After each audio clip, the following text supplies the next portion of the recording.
60 দিনের চ্যালেঞ্জের আজ চতুর্থ দিন। দাঁত ব্রাশ করে প্রথম কাজ ছিল গোসল করা। সকালে গোসল করলে অনেক উপকার পাওয়া যায়। মন শান্ত হয়, স্টেজ ও টেনশন কমে, ফোকাস বাড়ে, পড়াশোনা বা কাজে মন বসে। দিনটা পজিটিভ ভাবে শুরু হয়, মুড ভালো থাকে।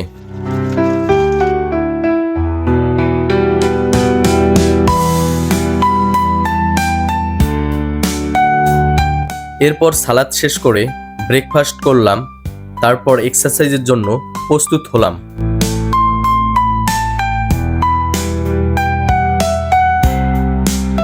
সকালে গোসল করে ব্যায়াম করলে শরীর আরো ভালোভাবে কাজ করে, শরীর ফ্রেশ থাকে, এনার্জি ও স্টেমিনা বাড়ে, ফোকাস বাড়ে, মাইন্ড মাসেল কানেকশন সঠিকভাবে কাজ করে। এক্সারসাইজ শুরু করার আগে 10 মিনিট ওয়ার্ম আপ করে নিলাম।